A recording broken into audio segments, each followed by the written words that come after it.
નમસ્કાર. આજે આપણે ગતિવર્ધનની ચર્ચા કરીશું. વપરાશ વિધેયની આપણે ચર્ચા કરી રહ્યા છીએ. એમાં એક મુદ્દો આવે છે ગતિવર્ધનનો. બી અર્થશાસ્ત્ર સેમેસ્ટર 3 પેપર નંબર 5 સમગ્ર લક્ષી અર્થશાસ્ત્ર, જેનો યુનિટ નંબર 3 છે વપરાશ. એમાં વપરાશ વિધેયમાં ગતિવર્ધનનો ખ્યાલ આવે છે. જૂના અભ્યાસક્રમમાં ગતિવર્ધનનો ખ્યાલ આવેલો છે. નવા અભ્યાસક્રમમાં ગતિવર્ધન છે એ તમારે નીકળી ગયું છે. બી અર્થશાસ્ત્ર સેમેસ્ટર 5 પેપર નંબર 12 વિકાસ અને પર્યાવરણ અર્થશાસ્ત્ર એનું યુનિટ 4 છે. એમાં પણ કેન્સના અર્થશાસ્ત્રમાં એટલે કેન્સના જે આર્થિક વિકાસના સિદ્ધાંતો છે એમાં ગતિવર્ધનના ખ્યાલની ચર્ચા કરવામાં આવે છે. અને સેમેસ્ટર 6માં પણ આર્થિક વિચારોના ઇતિહાસમાં કેન્સિયન વિચારોમાં પણ ગતિવર્ધનનો અભ્યાસ આપણે કરવાનો છે. તો આજે આપણે આ ગતિવર્ધનના સિદ્ધાંતમાં જેને એક્સિલરેશન કહે છે, ગતિવર્ધન એટલે ગતિ વધારનાર, જે આપણે લીવર કહીએ છીએ ને એક્સિલરેટર. એક્સિલરેટર છે, એક્સિલરેશન એટલે ગતિવર્ધક, જે ગતિ વધારે.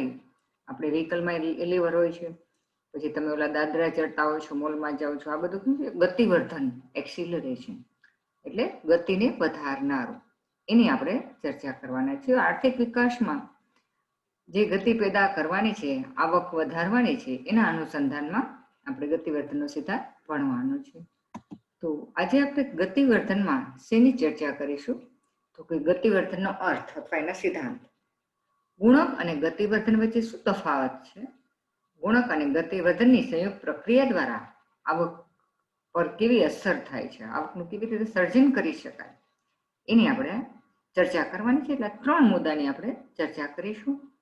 તો શરૂઆતમાં આપણે એમ કહીએ કે ગતિવર્ધનનો ખ્યાલ છે કેન્સના અર્થશાસ્ત્રમાં એનો અભ્યાસ કરવામાં આવે છે, કેન્સિયન થિયરીમાં. ખરેખર આ ગતિવર્ધનનો ખ્યાલ છે અમેરિકન અર્થશાસ્ત્રી જે ક્લાર્કે આપેલો છે, જે એમ ક્લાર્કે. પરંતુ કેન્સના અર્થશાસ્ત્રમાં આનો અભ્યાસ કરવામાં આવતો હોવાથી આપણે કેન્સના ખ્યાલોમાં એનો અભ્યાસ કરી રહ્યા છીએ. અને ત્યાર પછી તો સેમ્યુએલ્સન, હેરોલ્ડ, આ બધા અર્થશાસ્ત્રીઓએ ગતિવર્ધનનો સિદ્ધાંત આપેલો છે. એટલે અહીંયા આપણે ગતિવર્ધનનો ખ્યાલ છે અને ગુણકની આરે એનો તફાવત, અને ગુણક અને ગતિવર્ધન દ્વારા આવક અસર કેવી રીતે સર્જાય છે એની ચર્ચા કરીશું. તો પહેલા આપણે લેશું ગતિવર્ધનનો અર્થ.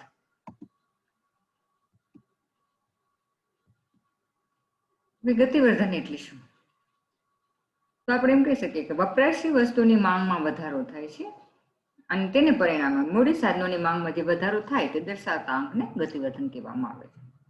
જો વપરાશી વસ્તુની માંગમાં વધારો થાય એટલે કે વપરાશી વસ્તુની માંગનો વધારો થાય એટલે એના કારણે એનું ઉત્પાદન વધારવા માટે શું કરવું પડે? તો કે મૂડી સાધનોની માંગમાં પણ વધારો થાય. એટલે આ મૂડી સાધનોની માંગમાં જે વધારો થાય છે એ દર્શાવતા આંકને ગતિવર્ધન કહેવામાં આવે છે. સાદા શબ્દોમાં આપણે કહેવું તો શું સમજાવી શકીએ કે વપરાશી વસ્તુઓની માંગમાં વધારો થાય છે, એટલે વધે છે.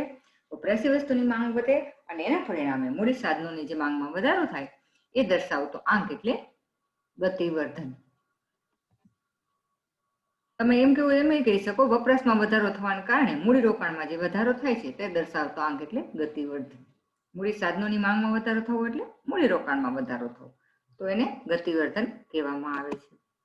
હવે એના માટેનું એક સૂત્ર છે, ગતિવર્ધનનું એક સૂત્ર છે જેને સ્મોલ એ કહે છે, એક્સિલરેશન એ. અને મૂડીરોકાણમાં જે ફેરફાર થાય છે એને વપરાશ ખર્ચમાં થતા ફેરફાર વડે ભાગવામાં આવે છે. એટલે અહીંયા આપણે જોઈએ છે કે મૂડીરોકાણ અને વપરાશમાં જે ફેરફાર થાય છે એનો આંક એટલે ગતિવર્ધન. હવે જો અહીં ગતિવર્ધન બરાબર મૂડીરોકાણ ખર્ચમાં થતો વધારો અને એના ભાગ્યા વપરાશ ખર્ચમાં થતો વધારો. એટલે કે કારણ શું છે? તો કે વપરાશ ખર્ચમાં જે વધારો થાય છે એને કારણે મૂડીરોકાણમાં કેટલો વધારો થાય છે આ દર્શાવતો આંક એટલે ગતિવર્ધન. આ કારણ હોય, આ પરિણામ હોય, એટલે કે રિઝલ્ટ હોય.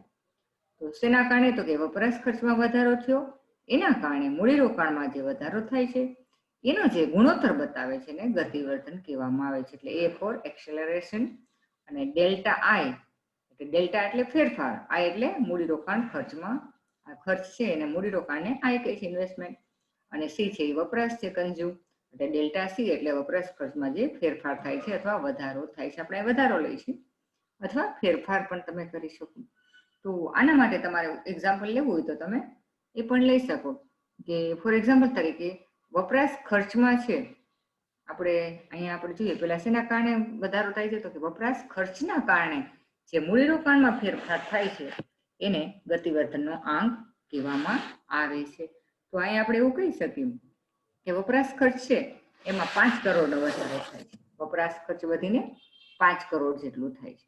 તો એના કારણે મૂડીરોકાણ ખર્ચમાં જો 15 કરોડનો વધારો થતો હોય તો એને આપણે એક્ઝામ્પલથી લેવું તો શું કરવાનું, વપરાશ ખર્ચમાં કેટલો વધારો કરીએ છીએ 5 કરોડનો, એટલે ડેલ્ટા સી ની જગ્યાએ તમારે 5 મૂકવાનું. એના કારણે મૂડીરોકાણમાં કેટલો વધારો થાય છે, તો કે 15 કરોડ મૂડીરોકાણ કરવું પડે છે, છતાં નવા મૂડીના સાધનો 15 કરોડના વસાવવા પડે છે. તો અહીંયા લખવાનું 15 એટલે 15 ભાગ્યા 5 એટલે કેટલો આવશે ગુણકનો આંક 3, 5 તેરીને 15 એટલે ગુણક આવશે 3.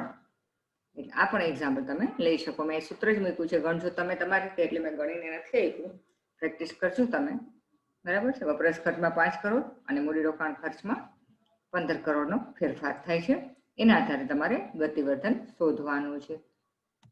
ત્યાર પછી આપણે લઈએ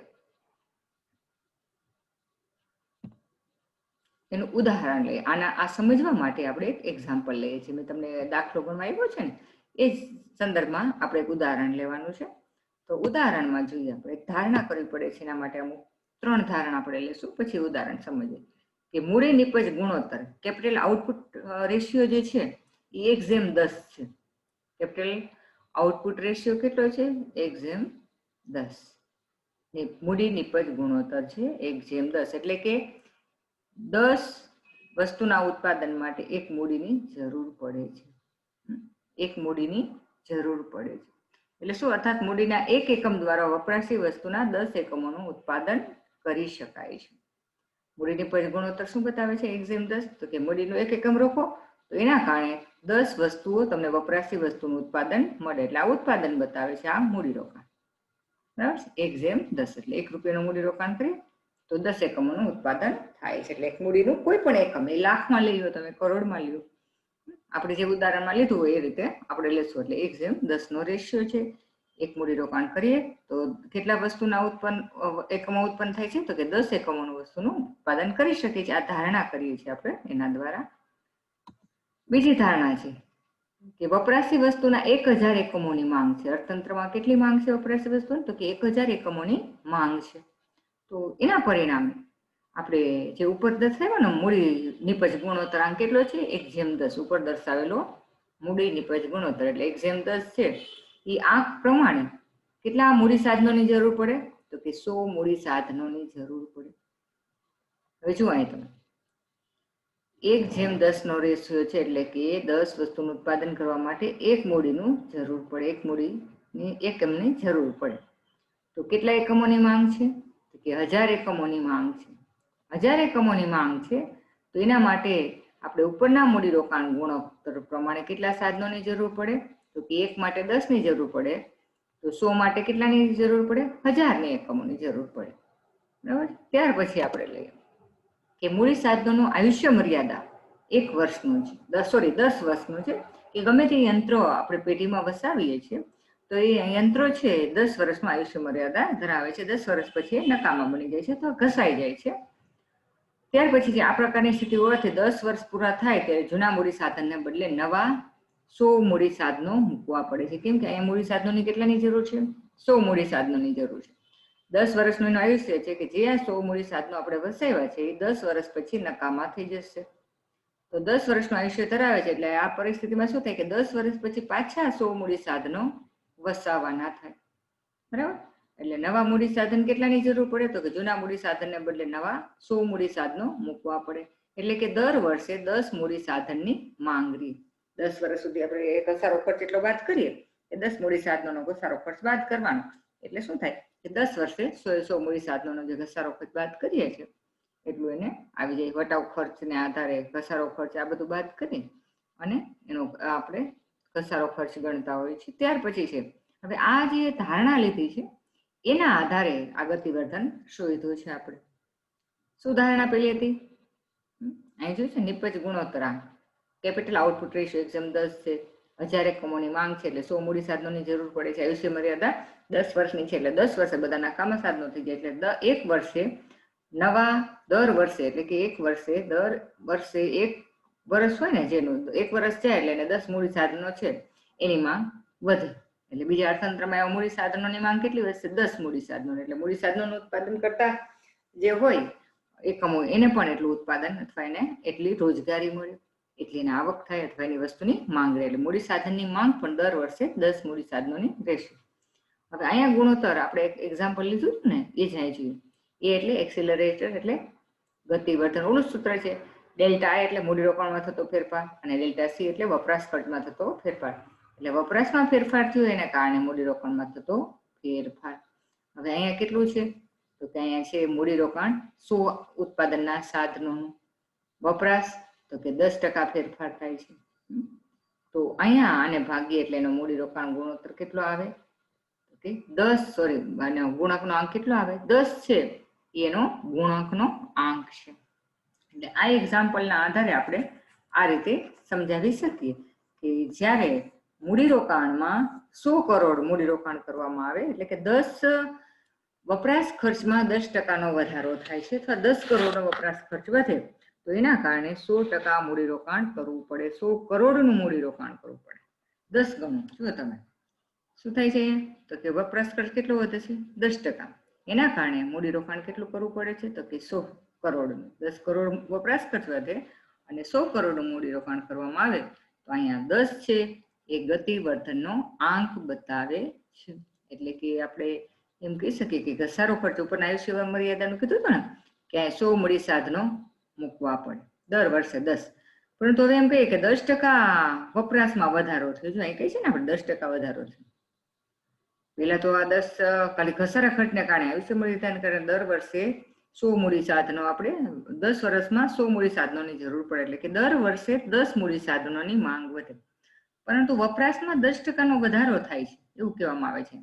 વપરાશ કેટલી વધે છે તો કે વપરાશ 10% વધે છે. તો 10% વપરાશ વધે તો અહીં મૂડી નિપજ ગુણોત્તરના આધારે આ એનાથી 10 ગણું મૂડી સાધનોની માંગ વધે. એટલે મૂડી સાધનોમાં કેટલો ફેરફાર થયો તો કે 100.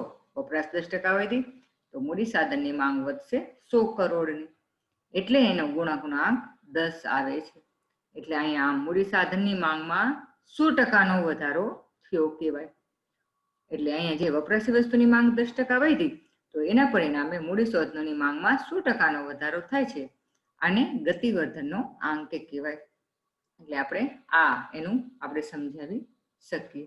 હવે આપણે એના પછીનું લેશું કે ત્યાર પછીનો મુદ્દો આપણે કે ગતિવર્ધનના જે આંકનો આધાર છે એ કોના ઉપર છે? ગતિવર્ધનના આંકનો આધાર આપણે જોવાનો છે કે કેના ઉપર ગતિવર્ધનના આંકનો આધાર રહેલો છે.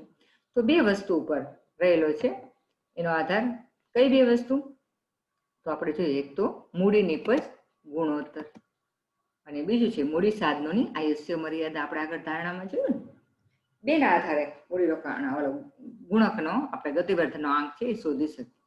હોય તો કે પેલું છે મૂડી નિપજ ગુણોત્તર અને બીજું છે મૂડી સાધનોની આયુષ્ય મર્યાદા. હવે આ બેને ગતિવર્ધન સાથે કેવો સંબંધ છે જોવાનું છે. તો આપણે પેલા કોષ્ટકમાં જોઈએ મૂડી નિપજ ગુણોત્તરનું કોષ્ટક છે એને ગતિવર્ધન આરે શું સંબંધ છે. તો મૂડી નિપજ ગુણોત્તર જો આપણે આગળના એક્ઝામ્પલ કીધું હતું ને મૂડી નિપજ ગુણોત્તર કેટલું છે? એક્ઝામ 10 છે તો કેટલા મૂડી સાધનોની માંગ હતી તો કે 10ની. ત્યારે ગતિવર્ધન કેટલું હતું તો કે 10. એટલે આપણે સ્થિર રાખીએ એમાં વધે છે ઘટે છે ને એટલે 10 જ હતો ત્યારે. એટલે આપણે ડેક્સ રાખ્યો કે વધે છે કે ઘટે છે એનો આંક એ આપણે જોવાનો છે. અહીંયા મૂડી નિપજ ગુણોત્તર ઘટીને 1.5 થયું તો એ મૂડી સાધનની માંગ વધી. જેમ મૂડી નિપજક ગુણોત્તર ઘટે એ મૂડી સાધનોની માંગ વધે. મૂડી નિપજક ગુણોત્તર વધે બેનો રેશિયો તો મૂડી સાધનની માંગ ઘટે. શું કામ? તો કે અહીંયા એક મૂડીના એકમથી 10 વસ્તુનું ઉત્પાદન થતું હતું. અહીંયા એક મૂડીના એકમથી 5 જ વસ્તુનું ઉત્પાદન થઈ છે. માંગ કેટલી છે? કેટલું આપણું ઉત્પાદનની માંગ છે તો કે 100 એકમોની માંગ છે. હવે 100 એકમની માંગ પૂરી કરવી હોય તો એક ઉત્પાદનનું સાધન છે 5 જ વસ્તુ ઉત્પન્ન કરે છે તો કેટલા ઉત્પાદન સાધનોની જરૂર પડે તો કે 20ની જરૂર પડે. એટલા માટે અહીંયા વિષય. પણ જો મૂડી નિપજ ગુણોત્તર 1:20 હોય તો મૂડી સાધનની માંગની ઓછી જરૂર પડે. કે ઉત્પાદનના સાધનો આપણે એમ કીધું 100 જોઈએ છે આપણે, એટલે ઉત્પાદનની માંગ છે એ આપણે 100 એકમોની હોય. તો અહીં આપણે જોઈએ કે એક મૂડીનું સાધન છે એ 20 એકમ ઉત્પન્ન કરે, તો એવા 5 ઉત્પાદનના સાધનોથી આપણે 100 એકમોનું ઉત્પાદન કરી શકાય. એટલે છેલ્લે આપણે એમ કેવું જોઈએ મૂડી નીપજ ગુણોત્તર અને મૂડી સાધનોની માંગ વચ્ચે કેવો સંબંધ છે? જો ઉલટો વ્યસ્ત સંબંધ છે, આ બે સાથે વ્યસ્ત સંબંધ છે. પણ આપણે એ નથી જોવાનું, આપણે છેલ્લે શું જોવાનું? મૂડી નીપજ ગુણોત્તર અને ગતિવર્ધનના આંક વચ્ચે કેવો સંબંધ છે. તો બે વચ્ચે વ્યસ્ત સંબંધ છે. આ બે વચ્ચે વ્યસ્ત સંબંધ છે ને. આપણે જોઈએ મૂડી નીપજ ગુણોત્તર આપણે એમ કઈ વધે, આ બેનો રેશિયો છે. 1:10 હોય તો 10 છે, 1:5 હોય તો 20 થાય. એટલે કે ગુણકનો આંક કેવો આવે? અહીંયા ઓછો આવે. અહીંયા તો 1:20 છે એટલે 5 હોય તો અહીંયા ગુણકનો આંક વધુ આવે. આ રીતે આપણે મૂડી સાધનની માંગ અને મૂડી નીપજ ગુણોત્તરનું આપણે સમજાવી શકીએ. ત્યાર પછી છે મૂડી સાધનોની આયુષ્ય મર્યાદા. જો તમને આ સમજાઈ ગયું હોય, મૂડી નીપજ ગુણોત્તર આંક અને આ બે, તો તમે એટલું તો કહી જ શકો કે બે વચ્ચે જે સંબંધ છે એ આપણે 5 હોય તો ઓછો આવે ને 20 હોય તો વધુ આવે. એટલે અહીંયા જોઈએ તો કે અહીંયા 1:5 નો રેશિયો હોય તો ઓછો અને 1:20 નો તો વધુ. તો આના આધારે આપણે આયુષ્ય મૂડી સાધનોની આયુષ્ય મર્યાદા, આગળની બે ધારણા લીધી હતી ને, આયુષ્ય મર્યાદા આપણે જોઈ. હવે જો આપણે દેખીતી રીતે કહીએ કે મૂડી સાધનોની આયુષ્ય મર્યાદા વધારે હોય તો મૂડી સાધનોની માંગ ઓછી જરૂર પડે. હવે અહીં જોઈએ કે એક યંત્ર છે એની આયુષ્ય મર્યાદા છે મૂડી સાધનની 10 વર્ષની છે, તો મૂડી સાધનોની માંગ 10 જ રહી. કે એનો ઘસારો ખર્ચ બાદ કરીએ તો 100 મૂડી સાધનો છે, એટલે અહીં ગુણકનો અંક 10 આવે, સ્થિર રાખ્યો. હવે અહીંયા જોઈએ કે મૂડી સાધનની આયુષ્ય મર્યાદા 20 વર્ષની હોય તો કે દર વર્ષે 100 મૂડી સાધનો છે ઘસારો થાય તો દર વર્ષે કેટલા થાય? 5 જ મૂડી સાધનોની માંગ રહી, 20 વર્ષ સુધી ચાલશે. એટલે એનો ગુણક ગતિવર્ધનનો આંક કેવો આવે? ઓછો આવે. એ જ રીતે આયુષ્ય મર્યાદા ઘટીને 5 વર્ષની થાય તો 100 મૂડી સાધનો આપણે 5 વર્ષમાં ભેગા કરવા હોય તો દર વર્ષે કેટલા આવે ભાગમાં? તો કે 20 આવે. 100 મૂડી સાધનો આપણે ભેગા કરવાના તો કેટલા આવે? 20 મૂડી સાધનોની માંગ દર વર્ષે રહી. 5 જ વર્ષ એની આયુષ્ય મર્યાદા હોય તો. એટલે દર વર્ષે આપણે 100 મૂડી સાધનો ભેગા એનો ઘસારો બાદ કરવો હોય તો 20 મૂડી સાધનોની જરૂર પડે. એટલે ગતિવર્ધનનો આંક ઘટે છે. એટલે મૂડી સાધનોની આયુષ્ય મર્યાદા અને ગતિવર્ધન વચ્ચે આ રીતે સંબંધ છે. જેમ મૂડી સાધનની આયુષ્ય મર્યાદા વધે છે એમ ગતિવર્ધન ઓછું આવે છે એનો આંક, અને મૂડી સાધનની મર્યાદા ઓછી હોય તો ગતિવર્ધન આંક વધુ આવે છે. અહીંયા પણ મૂડી સાધનોની માંગ અને આયુષ્ય મર્યાદા વચ્ચે પણ વ્યસ્ત સંબંધ છે. એટલે ગતિવર્ધનના આંકનો આધાર બે પરિબળો ઉપર છે, બે બાબતો, મૂડી નીપજ ગુણોત્તર અને મૂડી સાધનોની આયુષ્ય મર્યાદા ઉપર છે. મેં તમને આ કોષ્ટક તમારી બુકમાં નથી પણ મારી રીતે તમને બનાવી, તમને સમજાઈ જાય સહેલાઈથી એટલા માટે બનાવી અને આ રીતે રાખ્યું છે. તમે પણ બનાવી શકો, એક્ઝામમાં આ રીતે લખી શકો. ત્યાર પછીનો મુદ્દો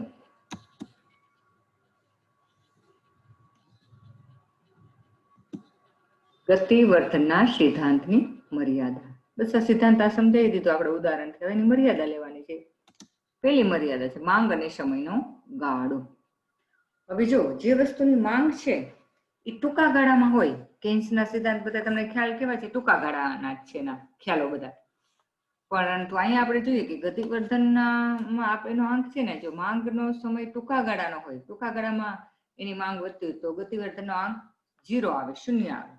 એટલે જો લાંબા ગાળાની માંગ હોય તો જ ગતિવર્ધનનો આંક આવી શકે. એટલે સમયના ગાળામાં ટૂંકા ગાળામાં ગતિવર્ધનનો આંક આપણે સમજાવી શકીએ નહીં. અથવા વપરાશી વસ્તુની માંગમાં જો વધારો ખૂબ જ ટૂંકા ગાળાનો હોય તો ગતિવર્ધન 0 આવે છે. અથવા મૂડી સાધનોની માંગમાં બિલકુલ ફેરફાર નહીં થાય અથવા થતો નથી અને વસ્તુઓની માંગમાં વધારો લાંબા ગાળા માટેનો હોય તો જ આપણે એમ કહીએ કે ગતિવર્ધન અમલમાં આવી શકે છે. એટલે ટૂંકા ગાળામાં વપરાશી વસ્તુમાં જો વધારો થતો હોય, ખૂબ ટૂંકો હોય તો ગતિવર્ધન અમલમાં ના આવે. પરંતુ વપરાશી વસ્તુઓની જે માંગ છે એ લાંબા ગાળા માટે હોય અથવા કાયમી હોય તો જ ગતિવર્ધન અમલમાં આવે છે. ત્યાર પછી જે ફાજલ ઉત્પાદન શક્તિનું અસ્તિત્વ હોય અર્થતંત્રમાં.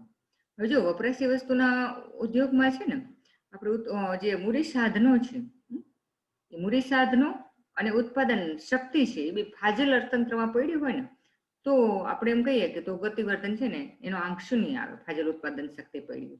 ફાજલ ઉત્પાદન શક્તિ પડી હોય તો શું થાય? તો એવા એ સંજોગોમાં એવું થાય કે વધારાના મૂડી સાધનને કામે લગાડ્યા વગર જ, એટલે કે બીજા વધારાના મૂડી સાધનોને જો કામે ન લગાડીએ તો પણ ઉત્પાદન વધારી શકાય. શું કામ? તો કે ફાજલ ઉત્પાદન શક્તિ તો અર્થતંત્રમાં પડી છે, એટલે વધારાના મૂડી સાધનને કામે લગાડ્યા વિના ઉત્પાદન વધારી શકાતું હોય તો ગતિવર્ધન ત્યાં અમલમાં ન આવી શકે. એટલે ફાજલ ઉત્પાદન શક્તિનું અસ્તિત્વ ન હોય તો જ ગતિવર્ધન અમલમાં આવી શકે. ફાજલ ઉત્પાદન શક્તિ અર્થતંત્રમાં હોય તો વધારાના મૂડી સાધનને કામે લગાડ્યા વિના પણ ઉત્પાદન વધારી શકાય. ત્યાર પછી છે ભવિષ્યની માંગ. હવે ભવિષ્યમાં કેવી માંગ રહેશે એ વસ્તુઓની, એટલે ગતિવર્ધનનો આધાર છે ને એ ભવિષ્યમાં અથવા વર્તમાનમાં વપરાશી વસ્તુઓની માંગ કેવી છે, ભવિષ્યમાં વસ્તુઓની માંગ કેવી છે એના ઉપર છે. એટલે જો વપરાશી વસ્તુની માંગ વર્તમાનમાં હોય તો એના આધારે ગુણક ગતિવર્ધન ઉપર કોઈ અસર થતી નથી, પરંતુ ભવિષ્યની માંગ પર ગતિવર્ધનના આંકનો આધાર રહેલો છે. ફોર એક્ઝામ્પલ તરીકે રસ્તા છે, પુલ છે, નહેરો છે, આવી બધી વસ્તુઓનું જે આપણે મૂડીરોકાણ જે થતું હોય ને, મૂડી સાધનો એમાં રોકવામાં આવતા હોય તો લાંબા ગાળે અથવા ભવિષ્યને જરૂરિયાતને ધ્યાનમાં રાખીને આવું ઇન્વેસ્ટમેન્ટ થતું હોય છે. એટલે આવી બધું લાંબા ગાળાનું રોકાણ હોય અથવા ટકાઉ વસ્તુ પાછળ હોય તો એવી બધી વસ્તુઓ છે એ ભવિષ્યને ધ્યાનમાં રાખીને થતી હોય છે. રેલવે, રસ્તા, પુલ, નહેરો, તો આ બધામાં જો ભવિષ્યની માંગને ધ્યાનમાં રાખીને એમાં રોકાણ કરવામાં આવે તો જ ગતિવર્ધનનો આંક અમલીમાં બની શકે. એટલે કે લાંબા ગાળાની માંગ અથવા ભવિષ્ય અંગેની માંગને મૂડીરોકાણ પર થતી અસરને ધ્યાનમાં લેવામાં આવતી નથી. આપણે એમ કહીએ ટૂંકા ગાળામાં ભવિષ્યની માંગની છે મૂડીરોકાણ પર શું અસર થાય છે એને અહીં જોતા નથી. ત્યાર પછી છે મૂડી સાધનોની અછત કેવા પ્રકાર છે. મૂડી સાધનોની અછત એટલે તો કે ગતિવર્ધનના સિદ્ધાંત પ્રમાણે વપરાશી વસ્તુઓની માંગ છે અને એમાં થતો વધારો જે હોય આપણે શું લેવાનું છે મૂડી સાધનોની અછત હોય એ જોવાનું. હવે આપણે એમ કહીએ કે વપરાશી વસ્તુની માંગમાં જેટલો વધારો થાય છે એના કરતા અનેક ગણા મૂડીના સાધનોની માંગ વધે છે. આપણે કીધું હતું ને શરૂઆતમાં કે 5 કરોડની વપરાશી વસ્તુનો માંગ વધે તો એના કારણે મૂડી સાધનો કેટલા 15 કરોડ મૂડી સાધનો રોકવા પડે, મૂડીના સાધનો. એટલે વપરાશી વસ્તુમાં જે આપણે માંગ વધે છે, વપરાશી ખર્ચમાં જે વધારો થાય એના કરતા અનેક ગણો મૂડીરોકાણ ખર્ચમાં વધારો થતો હોય છે. પણ ઘણીવાર એવું થાય કે મૂડી સાધનો છે એની અછત હોય, અર્થતંત્રમાં હોય જ નહીં, તો મૂડી સાધન એનું કઈ વપરાશી વસ્તુનું ઉત્પાદન કરવાની એની પાસે ક્ષમતા જ ન હોય અથવા એની પૂરી થઈ ગઈ હોય. કોઈ યંત્રની ક્ષમતા હોય 500 એકમોની અને માંગ વધી 1000ની તો એનાથી શક્ય ન બની શકે. એટલે વધારાના મૂડી સાધન છે એ ઉત્પાદન કરી શકે નહીં. તેથી મૂડી સાધનની શું થાય અછત થાય અને પરિણામે ગતિવર્ધનમાં અવરોધ ઉભો થાય અથવા અમલમાં આવી શકે નહીં. એટલે અર્થતંત્રમાં પૂર્ણ રોજગારીની સ્થિતિ હોય ને ત્યારે આપણે મૂડી સાધનનું ઉત્પાદન વધી શકે નહીં, કે બધા સાધનો પૂર્ણ રીતે કામ કરતા હોય અને ત્યારે ગતિવર્ધન છે એ અમલી બની શકે નહીં. એટલે કે ત્યારે એને અમલમાં આવી શકે નહીં. એટલે આ એટલી 4 મર્યાદા છે: માંગ અને સમયનો ગાળો, ફાજલ ઉત્પાદન શક્તિનું અસ્તિત્વ, ભવિષ્યની માંગ અને મૂડી સાધનોની અછત. આ મર્યાદા પછી આપણે પાછું લઈએ આ ચાલુ ઉત્પાદનના સાધનો પછી. હવે આપણે લઈશું ગુણક અને ગતિવર્ધન વચ્ચે શું તફાવત છે. ગુણક અને ગતિવર્ધન વચ્ચે તફાવત. આપણે ગુણક આની પહેલા જોઈ લીધું, એમાં ગતિવર્ધનમાં શું ફેર છે એ જોવાનું છે. તો ગુણક એ શું છે એ પહેલા જોઈએ અને પછી ગતિવર્ધન શું છે એ જોઈએ. તો ગુણક મૂડીરોકાણમાં થતા ફેરફારની રોજગારી અને આવક ઉપર કેવી અસર થાય છે તે દર્શાવે છે. ગુણક દ્વારા શું આપણે શોધી શકીએ કે મૂડીરોકાણમાં જે આપણે ફેરફાર કરીએ તો એને કારણે રોજગારીમાં વધારો કેટલો થાય છે અને એને કારણે આવક કેટલી વધે છે એ દર્શાવે છે. જ્યારે ગતિવર્ધન શું બતાવે છે તો કે વપરાશ ખર્ચમાં જે ફેરફાર થાય છે એને કારણે મૂડીરોકાણ ઉપર કેવી અસર થાય. એ બે ઉલટું છે. જો ગુણકમાં પેલા મૂડીરોકાણ કરીએ છીએ અને મૂડીરોકાણને કારણે રોજગારીના આવક ઉપર કેવી અસર થાય છે એ બતાવે છે. જ્યારે ગતિવર્ધનમાં પેલા વપરાશમાં ફેરફાર એટલે કે વપરાશમાં વધારો થાય છે એને કારણે કેટલું મૂડીરોકાણ કરવું પડે છે એ બતાવે છે. એટલે બે વચ્ચે આ પેલો તફાવત છે. બીજો છે ગુણક છે વપરાશનો આધાર મૂડીરોકાણ ઉપર રહેલો છે. ગુણકમાં શું છે કે વપરાશનો આધાર કેની ઉપર છે તો કે મૂડીરોકાણ ઉપર. જ્યારે ગતિવર્ધનમાં તો કે મૂડીરોકાણનો આધાર કેની ઉપર છે વપરાશ ઉપર. વપરાશ વધે તો મૂડીરોકાણ વધે એટલે મૂડીરોકાણનો આધાર કેની ઉપર થયો વપરાશ ઉપર. અને ગુણકમાં વપરાશનો આધાર મૂડીરોકાણ ઉપર છે. ત્યાર પછી ત્રીજો તફાવત છે બંને વચ્ચે. એ ગુણક છે એ સીમાંત વપરાશ વૃત્તિ ઉપર આધાર રાખે છે. એટલે કે જ્યારે સીમાંત વપરાશ વૃત્તિ વધે તો ગુણક વધારે આવે, સીમાંત વપરાશ વૃત્તિનો આંક ઓછો તો ગુણકનો આંક ઓછો આવે.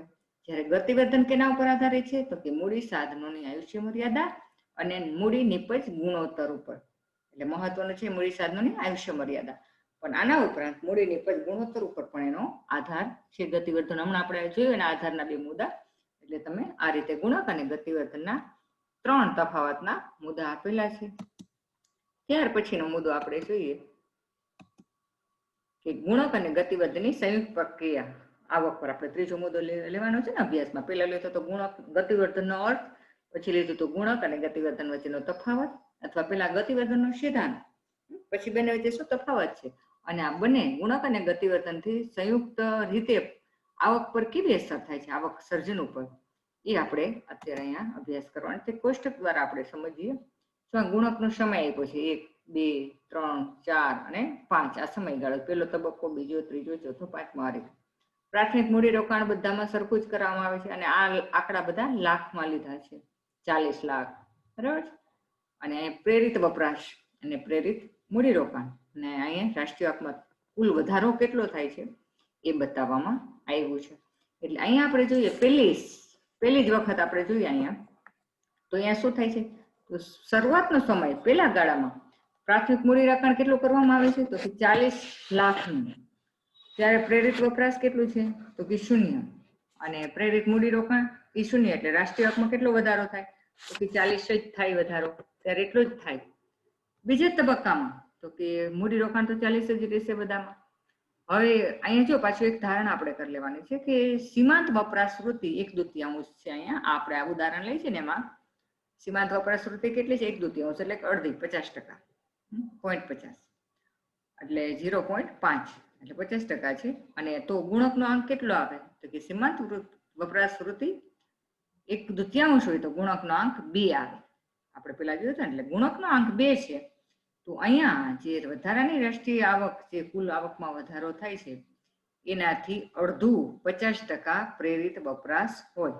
એટલે બીજા તબક્કામાં 40 લાખનું મૂડી રોકાણ કરીએ તો પ્રેરિત વપરાશ કેટલું થશે 20 લાખ, અને પ્રેરિત મૂડી રોકાણ કેટલું છે તો કે 40નું. અને આ બધાનો સરવાળો, પ્રાથમિક મૂડી રોકાણ, પ્રેરિત મૂડી રોકાણ અને આ 20 વપરાશ, આ બધાનો સરવાળો કરે એટલે અહીંયા 100 થાય છે. હવે અહીંથી પાછું ગુણકનો અંક કેટલો છે પોઈન્ટ, આપણે ગુણક 2 છે, સીમાંત વપરાશ વૃત્તિ અડધી છે, એટલે તો અહીંયા આપણે શું કરશું તો 100 વપરાશ આપણે છે કુલ આવક, તો એના 50% એટલે 2 થી ભાંગી નાખીએ એટલે કેટલું આવશે, અહીંયા અડધું જ આવશે, 50 આવશે. એટલે પ્રેરિત વપરાશ કેટલી છે 50, એનાથી પ્રેરિત મૂડી રોકાણ થાય છે 60 લાખનું. તો ત્યારે આ બધાનો સરવાળો કરશો એટલે કેટલું થશે 150, કુલ આવકમાં વધારો 150 લાખ. હવે અહીંયા આનું પાછું અડધું અહીંયા કરવાનું. જો આ બધું તો સ્થિર જ આવશે, ચોથા સમયે ચોથી વાર ઓલું કરીએ ત્યારે તો અહીંયા કેટલું થશે 150 નું અડધું એટલે 75 પ્રેરિત વપરાશ. એમાંથી મૂડી રોકાણ કેટલું થાય છે તો કે 50 લાખનું મૂડી રોકાણ થાય છે, 75 વપરાશ થાય છે, અને પ્રાથમિક મૂડી રોકાણ આટલું છે એટલે 165 લાખ. આના અડધા કરીએ એટલે 82.5 એટલે કે 50. તો એ કેટલું ત્યારે છે પ્રેરિત મૂડી રોકાણ તો કે 15, અને અહીં ટોટલ આવે છે કુલ આવક ને 137.50. એટલે આવી રીતે ગુણક અને ગતિવર્ધનની સંયુક્ત પ્રક્રિયાથી આવકમાં, રાષ્ટ્રીય આવકમાં કેવો રીતે વધારો થાય એ આ કોષ્ટક દ્વારા સમજાવવામાં આવ્યું છે. પણ જો તમને આ સમજવા માટે છે, તમારી પરીક્ષામાં તમને આવડે તો લખજો, ના આવડે તો આની કોઈ નેસેસરી નથી, કે જરૂરી નથી આ. ત્યાર પછી